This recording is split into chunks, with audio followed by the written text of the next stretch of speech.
Well, yeah, I've got no idea where the market's going to go. I prefer it going down, but I haven't.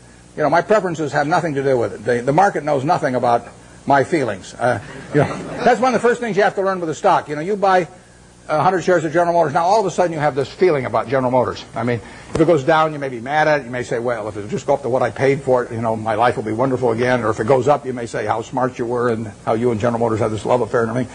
You've got all these feelings. Stock doesn't know you own it. Stock just sits there. It doesn't care what you paid. It doesn't care that you owned it or anything. So any feeling I have about the market is not reciprocated. I mean, it is the ultimate. It is very cold shoulder we're talking about here. And anybody that is going to be a net saver, practically everybody in this room is more likely to be a net buyer of stocks over the next 10 years than they are a net seller. So every one of you should prefer lower prices.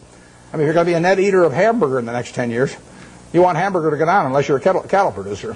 And if you're going to be a buyer of Coca-Cola and you don't own Coke stock, you hope the price of Coke goes down. I mean, you're looking for it to be on sale this weekend at your supermarket. You want it to be down on the weekends, not up on the weekends when you're going to attend the supermarket. Your stock exchange is a big supermarket of companies, and you're going to be buying stocks. What do you want to have happen? You want those stocks to go down, way down.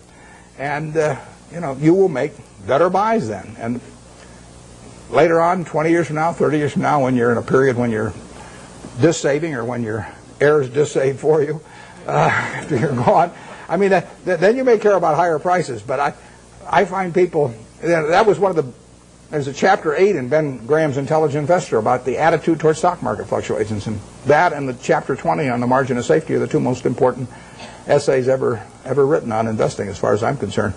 Because when I read chapter 8, when I was 19, I figured, I just figured out what I just said, but it's obvious. I didn't figure it out myself, though. It was explained to me. I'd probably gone another 100 years if I had read it. Still thought it was good when my stocks were going up. No, we want things to go down, but I have no idea what the stock market's going to do. I never do. I never will. It's not something that I think about at all. When it goes down, I look harder at what I might buy that day. Because I know there's more likely to be some merchandise there that I can use my money effectively in. Okay, Warren, we'll take one more question from the audience. Okay, I'll let you pick who gets it. You can be the guy.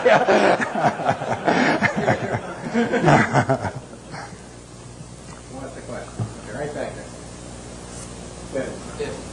If you live it again, study your life again, then what would you like to do to have a happier life? Yeah, I would say, and this is going to sound disgusting. The question is, what would I do if I were going to live over again and have a happier life?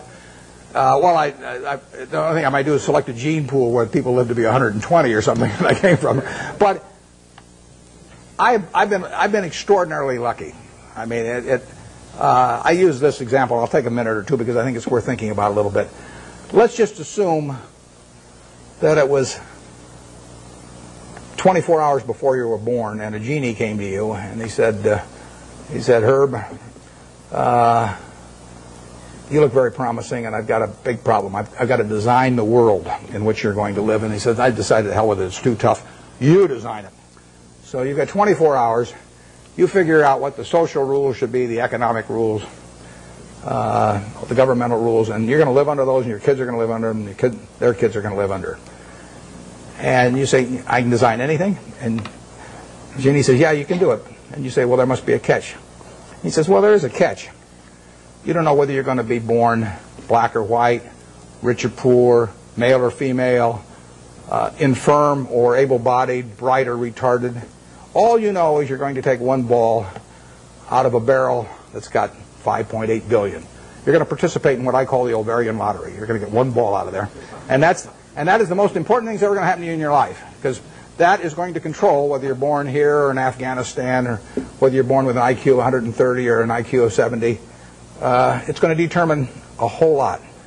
And you're going to go out of the world and you're going to have that ball. Now, what kind of a world do you want to design? Well, I think that's a good way to look at social questions, because not knowing which ball you're going to get, you're going to want a ball that you're going to want design a system that's going to produce lots of goods and services, because you're going to want people on balance to live well.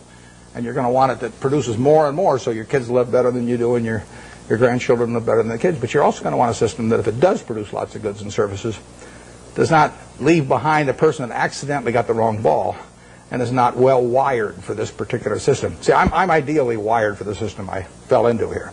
I mean, I came out and I got something that enables me to allocate capital.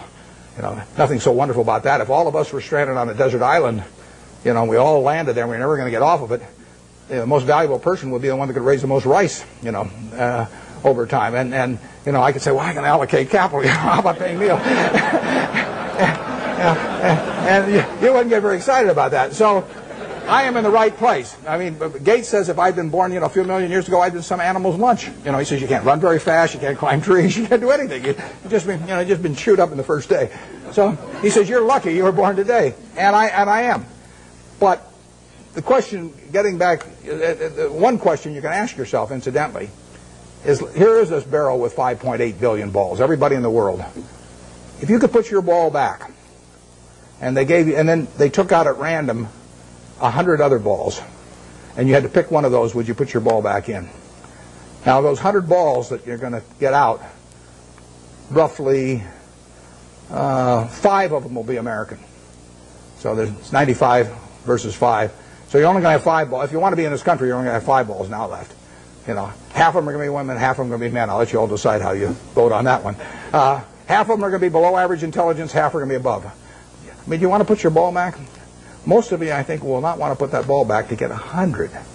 So what you're saying is, I'm in the luckiest 1% of the world right now, sitting in this room, top 1% of the world.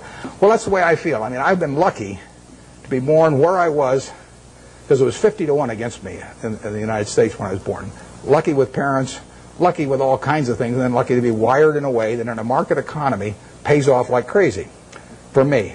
Doesn't pay off for somebody who's absolutely as good a citizen as I am, you know, leading Boy Scout troops, teaching Sunday school, whatever, raising fine families, but it just doesn't happen to be wired in the same way I am. So I've been extremely lucky, so I would like to be lucky again. And if I'm lucky, then the way to do it is to play out that game and do something you enjoy, you know, all your life, and be associated with people you like. I only work with people I like. You know, I don't. If I could make it $100 million by buying a business with some guy that caused my stomach to churn, I'd say no, because I say that's just like marrying for money, which probably isn't a very good idea in any circumstances. But if you're already rich, it's crazy, right? So, I am not going to marry for money. So I would really do almost exactly what I've done, except I don't think I'd have bought the U.S. Air. Thanks.